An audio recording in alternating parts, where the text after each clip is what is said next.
하늘의 별자리 가운데 늘 변하지 않는 별이 하나가 있습니다. 무슨 별인지 아시죠? 북극성이 있죠. 이 북극성은 북쪽 하늘의 작은 곰자리에서 꼬리 끝부분에 있는 밝은 별로서 늘 북쪽을 가리키고 있습니다.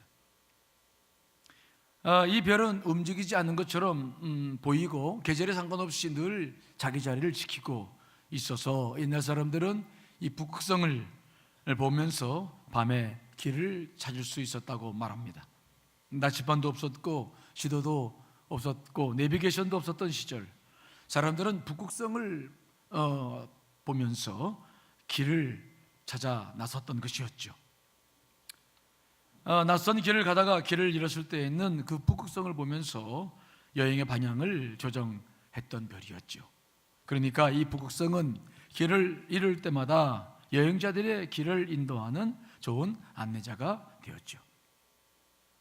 여러분, 우리가 인생을 살다가 길을 잃어버렸을 때는 무엇을 바라봐야 될까요? 어디로 돌아오면 좋겠습니까? 여러분, 무엇을 붙잡아야 될까요? 하나님의 말씀인 줄 믿습니다.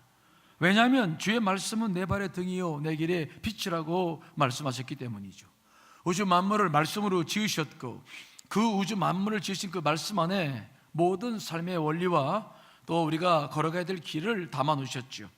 그래서 우리가 믿음의 생활을 하다가도 방향을 잃어버리고 좌우에 이렇게 흔들릴 때가 있을 때에는 다시 우리가 삶을 점검하고 말씀으로 돌아올 필요가 있어요.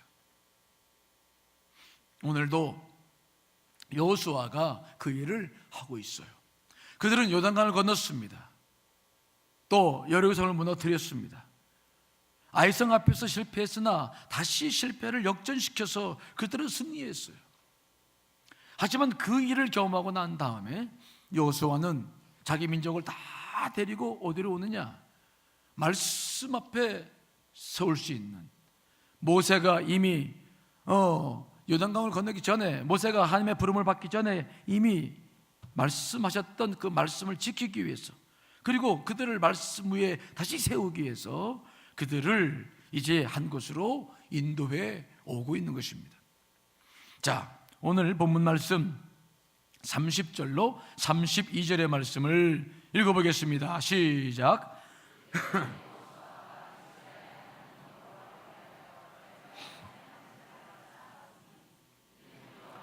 모세가 이스라엘 자손에게 명령한 것과 모세 율법책에 기록된 대로 새 연장으로 다듬지 아니한 새 돌로 만든 제단이라 무리가 여호와께 번제물과 화목제물을 그 위에 드렸으며 여호수아가 거기서 모세가 기록한 율법을 이스라엘 자손의 목전에서 그 돌에 기록하매.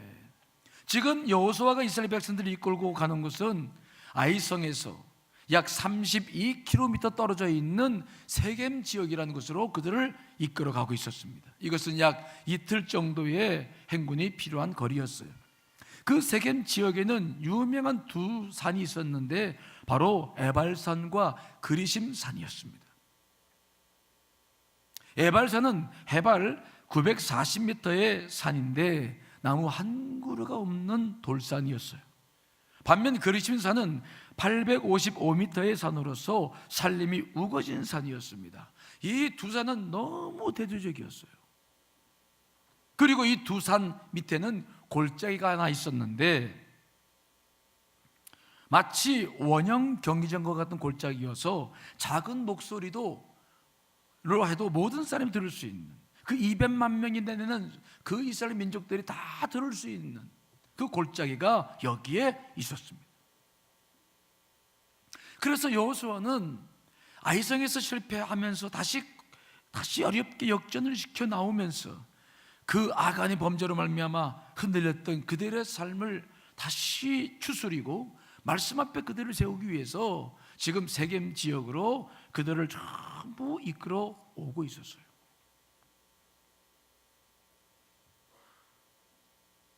특별히 이것은 모세가 바로 요단강을 건너서 바로 세겜 땅에서 그 일을 행하라고 명령한 이유도 있었고요. 또 거기에 돌에 율법을 새겨서 그 민족들로 하여금 말씀과의 관계를 더 확고하게 하기 위해서 이런 일을 이제 하기 시작했는데요.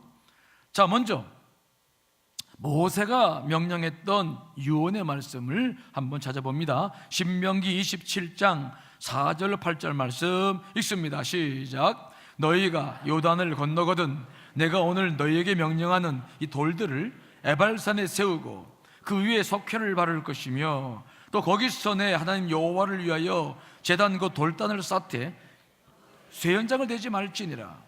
너는 다듬지 않은 돌로 내 하나님 여호와의 제단을 쌓고 여호와께 번제를 드릴 것이며 또 화목제를 드리고 거기에서 먹으며 내 하나님 여호와 앞에서 즐거워하라. 너는 이 율법의 모든 말씀을 그 돌들 위에 분명하고 정확하게 기록할지니라.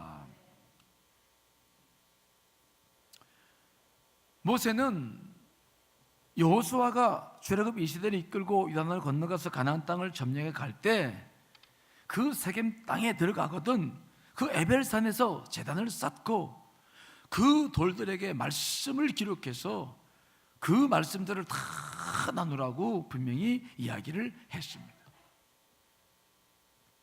왜 이 세겜 지역으로 이스라엘 백성들을 데리고 갔고 그 세겜에서 그 일을 하라고 했을까요?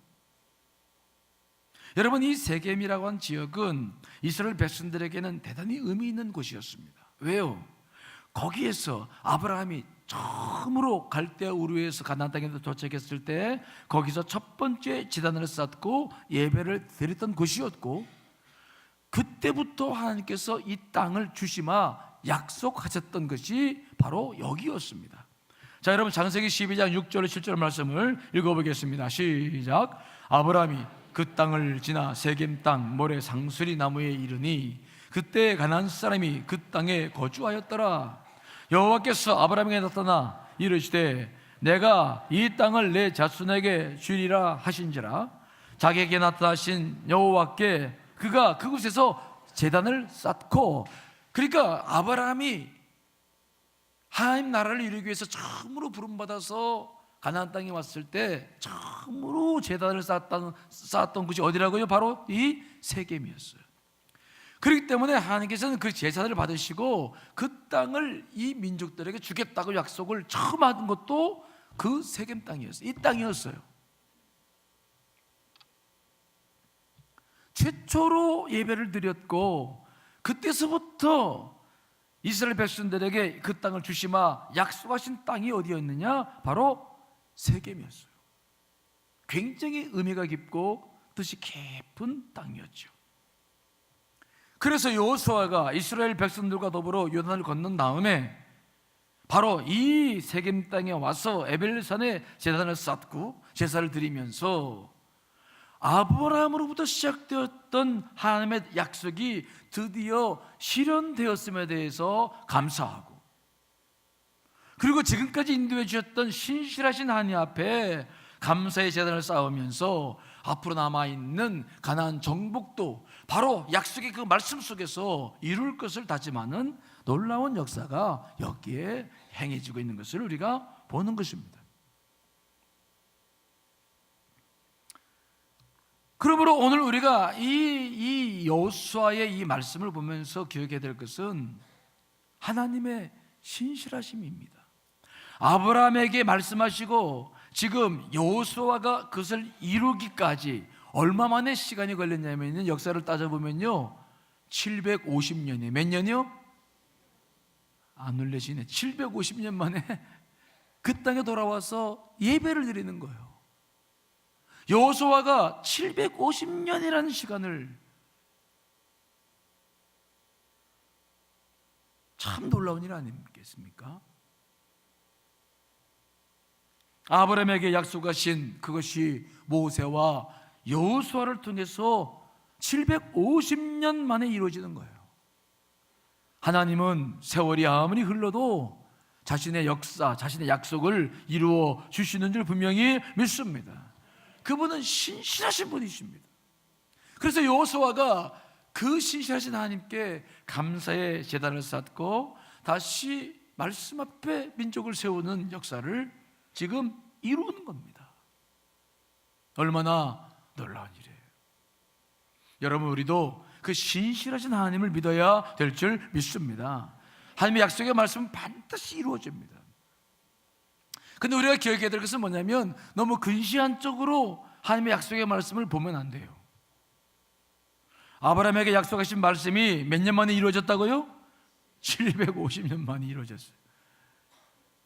하나님은 보통 약속하셨다 그러면은 이렇게 오래 걸려요. 아브라함에게 약속하신 것이 얼마나 오랫동안 이루어져야 될 것인지 아브라함에게 하신 말씀 한번 다시 볼까요? 창세기 15장 13절 16절 읽어보겠습니다. 시작. 여호와께서 아브라함에게 이르시되 너는 반드시 알라 내 자손이 이방에서 객이 되어 그들을 섬기겠고 그들은 400년 동안 내 자손을 괴롭히리니 그들이 섬기는 나라를 내가 징벌할지며 그 후에 내 자손이 큰 재물을 이끌고 나오리라. 넌 장수하다가 평안히 조상에게로 돌아가 장세될 것이요 내 자손은 4대 만에 이 땅으로 돌아오리니 이는 아모리 족속의 죄악이 아직 가득 차지 아니함이니라 하시더니, 하나님께서 창세기 15장에 아브라함과 약속을 하시는데 무슨 약속을 하십니까? 아브라함의 생전에 볼 수 없는 약속을 하시는 거예요. 아브라함의 아들 이삭이 죽고 야곱의 때에 그 요셉이 애굽의 총리가 되어져서 거기서 살다가 나올 것을 말씀하시니 아브라함에게 말씀하시면서 아브라함의 생전에 볼 수 없는 일을 말씀하십니다. 그게 하나님의 약속이었어요. 아브라함이 믿었던 것은 바로 그 약속이었어요. 적어도 750년이나 지난 후에 이루어질 약속을 아브라함에게 하신 것이고, 여호수아는 하나님께서 약속하신 그 말씀이 750년 만에 이루어지는 것을 알고 지금 감세전을 쌓고 있다. 정말 거대한 원대한, 기껏해야 90년 100년 사는 우리들의 삶으로는 헤아릴 수 없는 그 세월이 하나님께는 약속되어져 있었다. 여러분, 하나님께게는 천년이 하루 같고 하루가 천년 같은 줄 분명히 믿습니다. 그래서 그분의 약속은 우리가 생각하는 하루 이틀의 약속이 아니에요. 뭐 10년 20년 약속이 아닙니다. 그분은 이렇게 원대한 비전을 가지고 이 역사를 운행하고 계십니다. 왜 이렇게 역사하실까요? 여러분, 우리의 생명이 이 땅에서의 생명만 가지고 사는 것이 아니기 때문인 줄 믿습니다. 저와 여러분 영원한 생명을 가지고 있습니다. 아브라함이 하나님의 부름을 받았어도 천국에서 자신에게 약속하신 것이 이루어지는 것을 볼 수 있는 것입니다. 그래서 그렇게 아주 거대한 원대한 약속들을 하시면서 자신의 뜻을 지금도 이루어가고 계신 것입니다. 주님께서 이 땅에 재림하신다고 약속하신 것이 2000년 되었습니다. 그렇죠? 하지만 그 약속의 말씀도 곧 이루어지게 될 줄 믿습니다.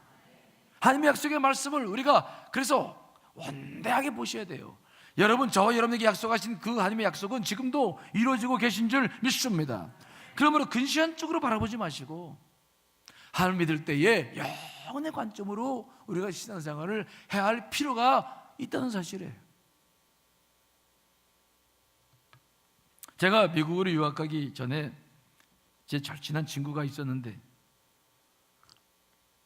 그 친구 제 아버님을 뵙고, 그분도 목사님이셨어요. 뵙고 이제 인사를 하러 갔었죠. 갔는데 사실 그 제 절친한 그 친구가 어학에 뛰어났습니다. 어학의 소질이 있었어요.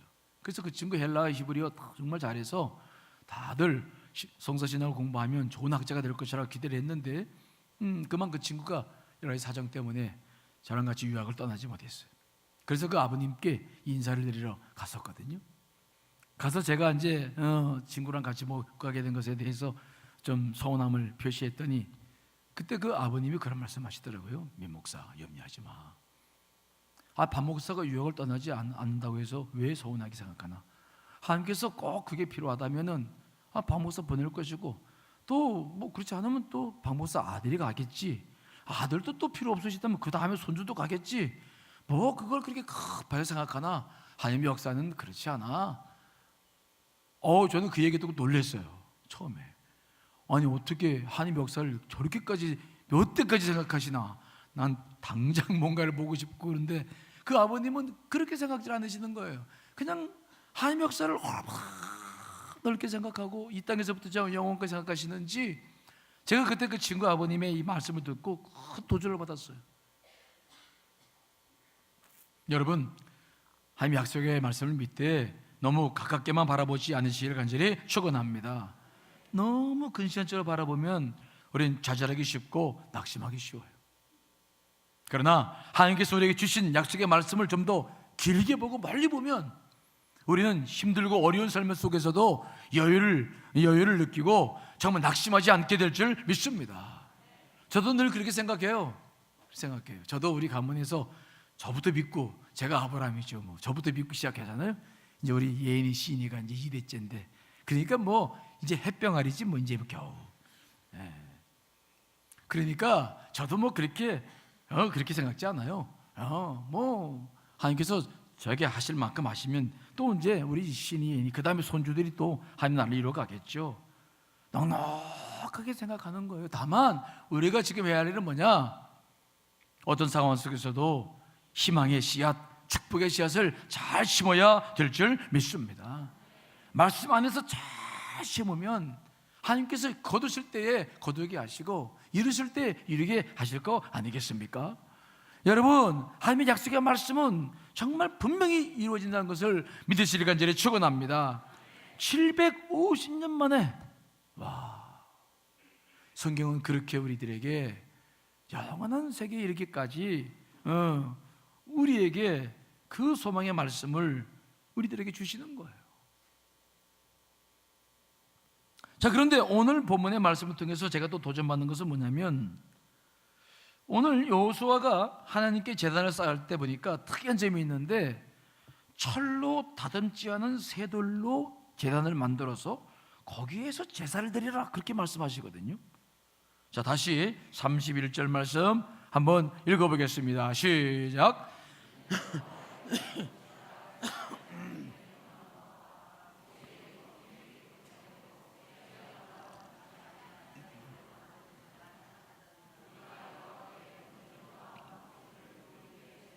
아멘. 쇠 연장으로 다듬지 아니한 새 돌로 만든 제단에 번제물과 화목제물을 드렸다 하는 거예요. 다듬지 않은 돌이 필요하다는 말씀이십니다. 다듬지 않은 돌. 왜 제사를 드릴 때, 돌로 제단을 쌓을 때 그저 아무 돌이나 갖다가 잘 맞는 돌 다듬어서 보기도 좋고 하면 좋을 텐데, 왜 하나님께서는 다듬지 않은 돌로 제단을 만들어서 거기에서 제물을 바치라고 했을까요? 이것은 모세가 여호수아에게 유언을 했기 때문이지만은, 성경을 찾아보면은 이것은 모세가 여호수아에게 유언하기 전에 하나님께서 직접 모세에게 하신 말씀 때문에 그래요. 자, 여러분, 출애굽기 20장 24절로 25절 말씀 읽어봅니다. 시작. 내가 도단을 쌓고 그 위에 내 양과 소로 내 번제와 화목제를 드리라. 내가 내 이름을 기념하게 하는 모든 곳에서 내게 임하여 복을 주리라. 내가 내게 돌로 제단을 쌓거든 다듬은 돌로 쌓지 말라. 내가 정으로 그것을 쪼으면 부정하게 함이니라. 이 말씀 무슨 말씀입니까? 이스라엘 백성들이 시내산에 도착했을 때 하나님께서 그들에게 십계명의 말씀을 주셨어요. 십계명 말씀. 그리고 그들에게 제단을 쌓아서 화목제물을 드리라고 말씀하셨을 때, 모세가 이제 제단을 쌓아서 하나님 앞에 화목제물을 드려야 되는데, 그때 하나님께서 뭐라고 말씀하시냐면은, 너 제단을 만들 때 정으로 쪼은 돌은 만들지 말아라. 다듬은 돌로는 제단을 쌓지 말아라. 정으로 다듬은 돌은 부정하니까 그냥 자연적인 돌을 갖다가 쌓고 거기서 제물을 쌓아라, 제물을 올려라 라고 말씀을 하시는 거예요. 왜 다듬지 않은 돌로 제단을 만들려고 했을까요? 왜 정으로 다듬으면 이게 부정을 단다고 말씀하셨을까요? 여기에 깊은 의미가 있어요. 왜 하나님께서 정으로 다듬은 돌을 부정하다고 보시냐면요, 우리가 하나님 앞에 구약 사람들이 제단을 쌓고 제물을 드릴 때에는 죄사함의 깊은 은혜를 누리고자 제물을 잡아 드리는 거예요. 하나님과 관계를 화목케 하는 것이죠. 또 죄사함을 받기 위해서 번제단을 쌓아서 올리는 이유는 하나님과 관계를 회복시키기 위한 것입니다. 즉 죄를 고백하고 죄를 용서받는 그 일들이 거기서 이루어지는 것입니다. 그런데 이 일은 뭐냐? 인간의 어떤 공로가 들어가는 것이 아니라 하나님의 전적인 은혜로 이루어지는 줄 믿습니다. 그것은 전적인 하나님의 은혜예요. 인간의 공로가 들어갈 수 없어요. 그래서 하나님께서는 화목제물을 드리거나 번제물을 드릴 때 그 제단을 쌓을 때는 정이나 철로 쌓아 담지 말고 자연적인 돌로 쌓아서 거기다 드리기를 우리들에게 모세와 여호수아에게 말씀하셨던 것입니다. 즉 우리가 십자가의 보혈로 구원받은 것도 우리의 공로가 들어갔습니까? 안 들어갔습니까? 안 들어갔어. 하나님의 전적인 은혜인 줄 분명히 믿습니다. 그 어떤 것도 우리의 공로가 들어갈 수 없어요. 그래서 하나님 앞에 제사를 드릴 때에도 하나님은 너희들의 공로는 필요 없다. 내 능력으로 주권으로 너희들의 죄를 용서하는 거 아니겠느냐. 그러니까 너희들의 공로가 들어간 돌로서 제단을 쌓지 말아라 라고 말씀을 하신 것입니다. 이 말씀은 우리가 드리고 있는 지금 제사와 예배와도 깊은 관계가 있어요. 이 말씀이 어디로 연결되냐면 여러분 신약에 들어오면은 요한복음 4장이 연결되어 있어요. 예수님께서 유다로 올라가실 때에 사마리아 지역을 통과하시게 됩니다. 그렇죠? 거기서 누구를 만납니까? 사마리아 여인 하나를 만나죠. 예수님께서 사마리아 여인을 만난 그곳이 수가라는 곳인데 야곱의 우물이 있는 곳이었습니다. 바로 그곳이 어디냐? 오늘 여호수아가 이스라엘 백성들과 함께 다듬지 않은 돌로 제단을 쌓고 예배를 드리며 말씀을 낭독했던 바로 이 세겜 지역입니다. 동일한 지역이에요. 예수님께서는 바로 이곳에서 한 사마리아 여인을 구원시키시고 그 여인과 대화하는 과정 속에서 예배에 대한 말씀을 나누시고 계신 것입니다. 예수님은 그것이 어딘 줄 아셨어요. 그래서 일부러 그것을 방문하신 것입니다. 보통 유대인들은 그 사마리아 땅을 건너지 않아요. 요단강 동편으로 해서 이제 그 사마리아를 벗어나서 바로 이제 유대로 갈릴리로 올라갔는데 예수님은 이 지역이 어떤 지역인 것을 너무 잘 알고 계셨고 그래서 바로 그 지역을 통과해서 갈릴리로 올라가시고 계셨어요. 그것은 아브라함이 처음 예배를 드렸던 것입니다. 그곳에서 오늘 여호수아가 그 아이성 점령을 하고 모세의 유언대로 거기서 하나님 앞에 제물을 쌓고 하나님의 말씀의 율법을 낭독한 것이었어요. 바로 그곳에 있었기 때문에 예수님 거기에 들려셔서 사마리아인을 만나셨고 그 여인과 예배에 대해서 말씀하셨어요. 그때 그 사마리아 여인에게 뭐라고 말씀하셨습니까? 자, 여러분 요한복음 4장 24절이죠. 읽습니다. 시작. 아멘. 지금 다듬지 않은 제단에 화목제물을 드리면서 말씀을 낭독했던 그 자리에서 뭐라고 말씀하시냐면은 너희들이 예배를 드릴 때에는 영과 진리로 예배를 드려야 된다. 영과 진리가 무엇입니까? 영은 성령을 통해서 예배를 드려야 된다라고 말씀하신 것이고 진리는 말씀인 줄 분명히 믿습니다. 오늘 여호수아가 한 그대로인 것이죠.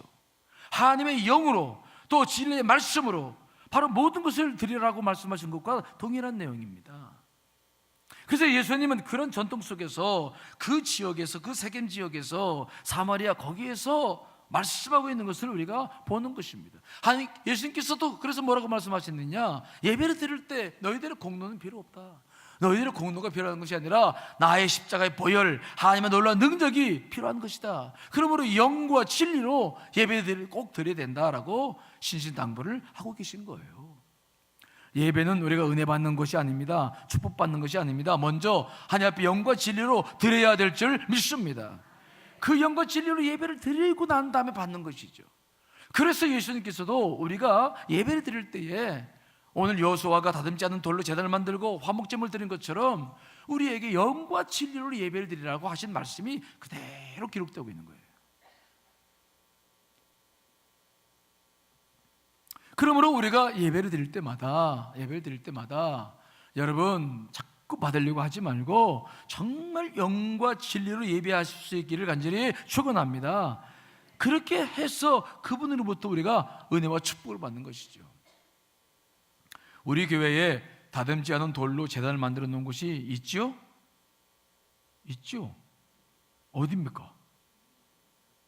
꾸미대니죠. 우리 중고등부 예배당에 다듬지 않은 돌로 제단을 만들었어요. 왜 제가 그 일을 했냐면 이런 은혜가 그 속에 있기를 소망했어요.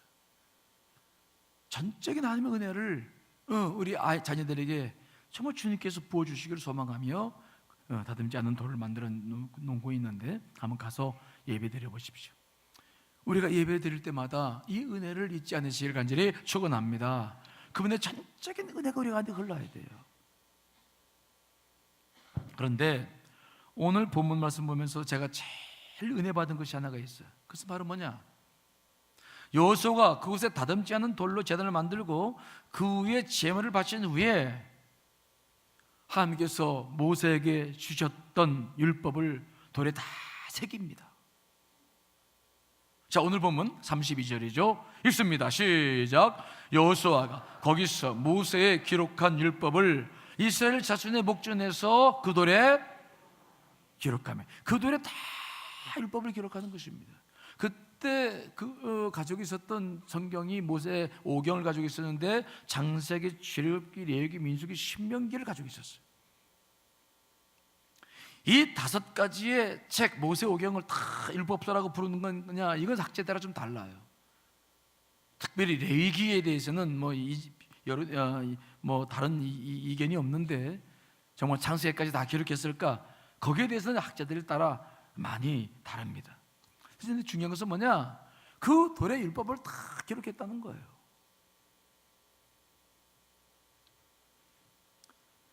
여러분, 그 돌은 기념비가 아니었어요. 만일 기념비라면 요단강을 건넌 것과 또 여리고성과 아이성을 무너뜨린 것에 대해서 기록을 남겼을 것인데 그들은 거기다가 그 사건을 기록한 것이 아니라 하나님의 말씀을 기록합니다. 그러면 왜 돌에다가 하나님 말씀을 기록했을까요? 돌은 변하지 않아요. 하나님의 약속도 변하지 않는 것을 우리들에게 보여주고 계신 줄 분명히 믿습니다.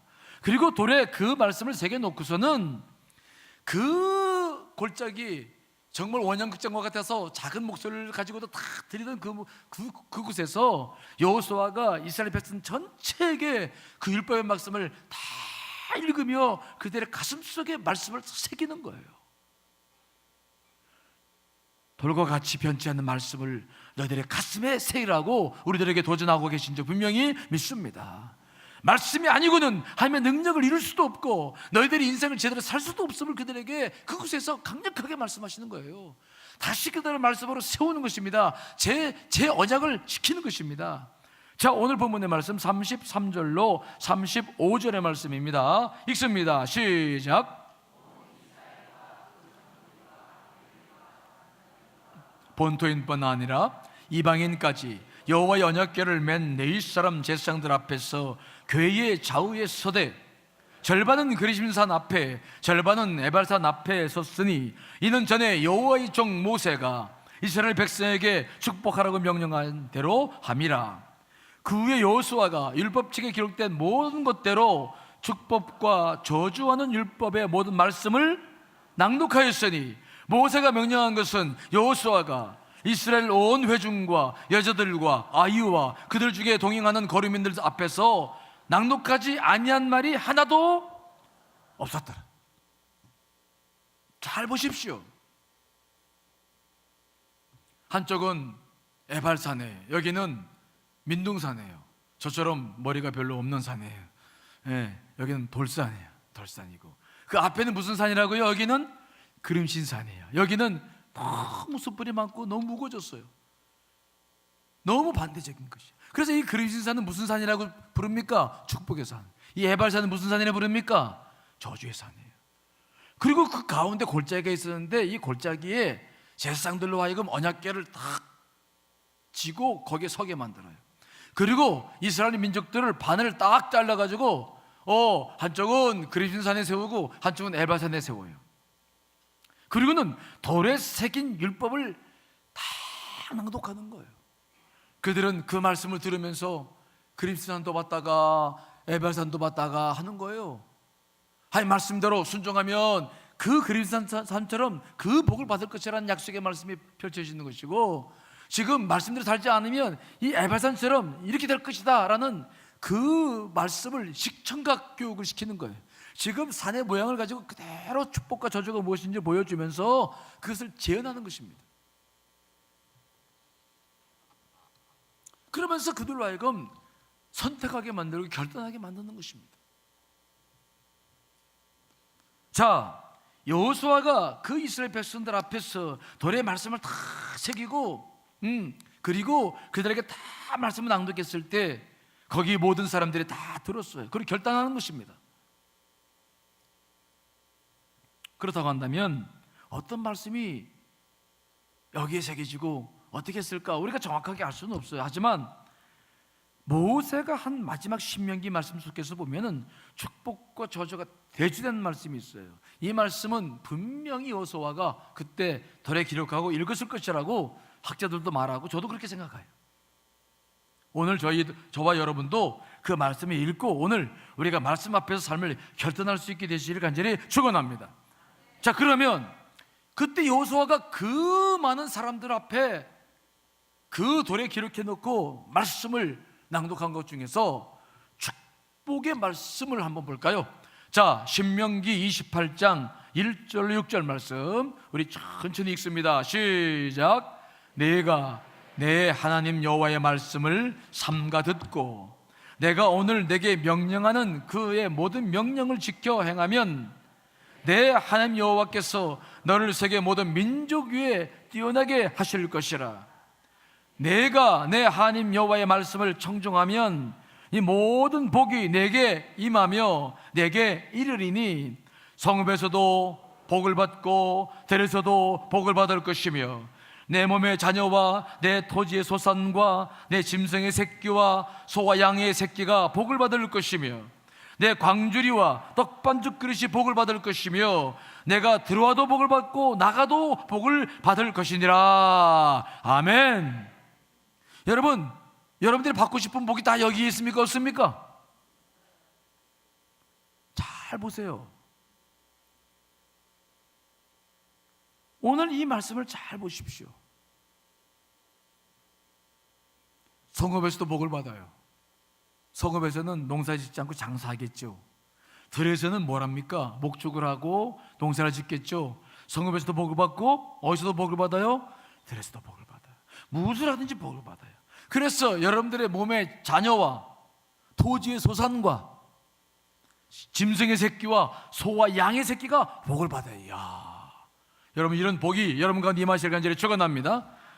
또 여러분들의 광주리, 옛날에 그 어머니들 보면 광주리 입고 다니셨잖아요. 광주리와 떡반죽 그릇이 복을 받아요. 들어와도 복을 받고 나가도 복을 받아요. 여러분, 이런 복이 여러분 가운데 임하실 간절히 축원합니다.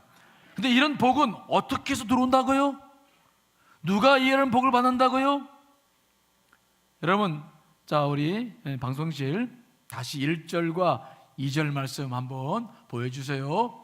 자, 읽습니다. 시작. 내가 내 하나님 여호와의 말씀을 삼가 듣고 내가 오늘 내게 명령하는 그의 모든 명령을 지켜 행하면 내 하나님 여호와께서 너를 세계 모든 민족 위에 뛰어나게 하실 것이라. 내가 내 하나님 여호와의 말씀을 청중하면 이 모든 복이 내게 임하며 내게 이르리니. 아멘. 여러분이 어떠한 삶을 살아도 복을 받는 비결이 있습니다. 말씀을 꽉 붙잡고 지켜나가시길 간절히 축원합니다. 이게 복을 받는 길입니다. 복을 받는 원리는 장사의 수단이나 사업의 수단이 좋아서가 아닙니다. 무엇을 하든지 약속대로 말씀을 믿고 그렇게 살겠다고 결심하고 사는 사람들에게 하나님께서 약속하신 이 축복이 임하게 될 줄 믿습니다. 한번 실험해 보세요. 주님께서 약속하셨으니 한번 실험해 보세요. 지금까지 내가 삶을 어떻게 살았든지 괜찮습니다. 새해부터 우리가 연말에 무엇을 결단해야 됩니까? 말씀 앞에 다시 여러분 세우세요. 정말 말씀을 읽고 묵상하고 말씀대로 살아보세요. 하나님의 약속의 말씀은 여러분 언제든지 이루어지게 될 줄 믿습니다. 이 약속의 말씀을 놓치지 마세요. 자, 이 신명기 28장 1절 6절에 반대가 되는 말씀이 있죠. 자, 15절로 19절인데, 자, 한번 읽어보겠습니다. 시작. 내가 만일 내 하나님 여호와의 말씀을 순종하지 아니하여 내가 오늘 내게 명령하는 그의 모든 명령과 규례를 지켜 행하지 아니하면 이 모든 저주가 내게 임하며 내게 이를 것이니 내가 성읍에서도 저주를 받으며 들에서도 저주를 받을 것이요 또 내 광주리와 떡반죽 그릇이 저주를 받을 것이요 내 몸의 소생과 내 토지의 소산과 내 소와 양의 새끼가 저주를 받을 것이며 내가 들어가도 저주를 받고 나가도 저주를 받으리라. 이건 어떻게 아멘을 해야 될지 어떻게 될지 모르겠네요. 아까 말씀과 완전히 반대입니다. 그렇죠? 반대예요. 무엇이 저주입니까? 말씀을 순종하지 않는 사람이에요.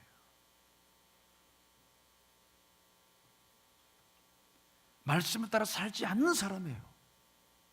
하나님은 분명하게 복에 대해서 분명한 말씀을 하고 계신 것입니다.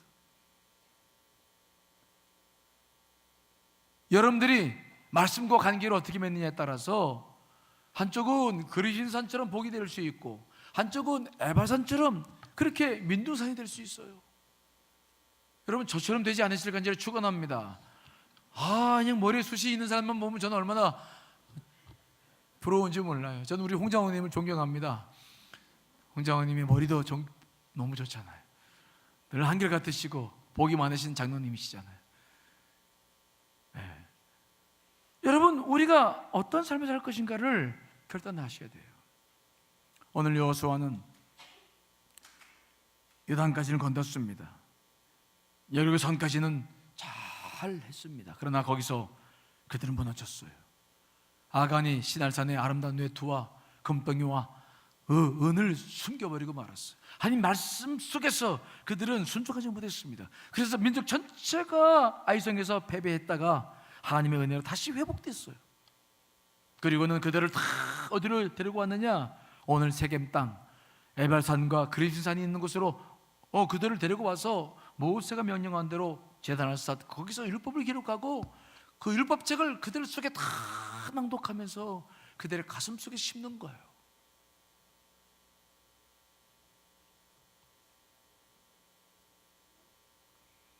거기서 결단하고 그들은 가나안 땅을 향해 나갔습니다. 이제 우리가 해야 할 일이 있어요. 여러분, 오늘 밤에 해야 할 일이 있어요. 여러분도 오늘 선택하시길 간절히 축원합니다. 무엇을 가지고 살 것인가? 어떻게 살 것인가?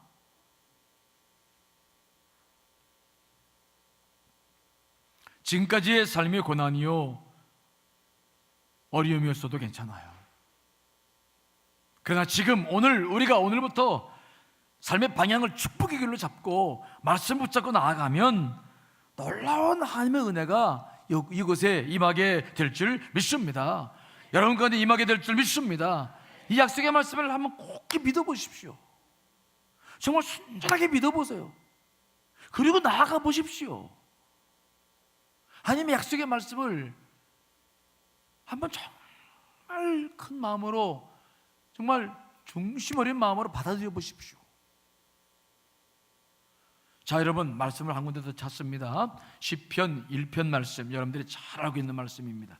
자, 시편 1편, PPT 준비하지 않았습니다. 한번 찾아보시기 바랍니다. 시편 1편입니다.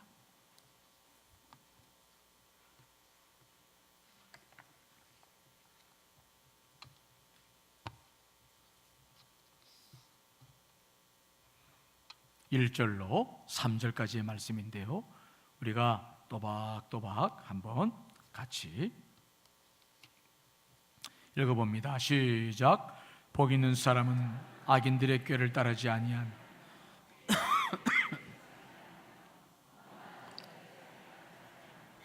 오직 여호와의 율법을 즐거워라. 그 율법을 죄하러 묵상하는도다. 그는 시냇가에 심은 나무가 철을 따라 열매를 맺으며 그 잎새가 마르지 아니함 같더니 그가 하는 모든 일이 다 형통하리로다. 아멘. 이 세상에는 복이 있는 사람이 있고 복이 없는 사람이 있다고 말씀하십니다. 복이 있는 사람이 있고 복이 없는 사람이 있어요. 복 있는 사람의 특징은 무엇입니까? 악인들의 꾀를 따르지 아니합니다. 죄인들의 길에 서지 아니에요. 오만한 자들과 함께하지 않습니다. 왜요? 2절에 보니까 그에게는 하나님의 말씀이 있는 줄 분명히 믿습니다. 여호와 율법을 늘 즐거워해요. 읽어요. 그리고 그의 말씀을 주야로 묵상합니다. 말씀이 그를 끌어가죠. 그래서 그는 복 있는 사람이 되어지는 것입니다. 시냇가에 심은 나무처럼 아무리 가물어도 잎사가 마르지 아니에요.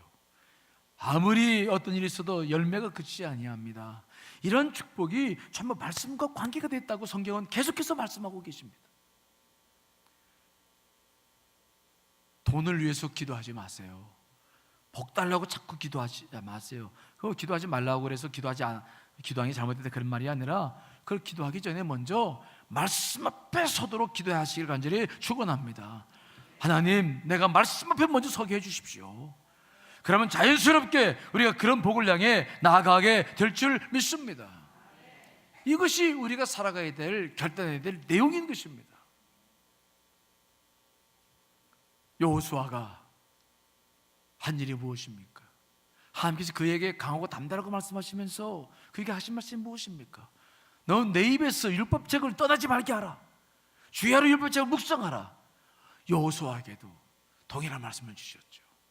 그리고 그 백성들에게도 동일하게 오늘 행하며 우리에게도 동일한 말씀으로 둬준다고 있는 것을 보는 것입니다. 신앙생활은 그저 그냥 잠시 은혜 받고 위로받고 그것으로 끝나면 안 돼요. 여러분, 오늘 말씀 앞에 여러분 결단하시기를 간절히 축원합니다. 말씀대로 살겠습니다. 말씀을 읽고 묵상하며 말씀대로 지키며 살겠습니다. 하나님께서 나와 함께 하실 줄 믿습니다. 결단하시는 여러분 되시기를 간절히 축원합니다.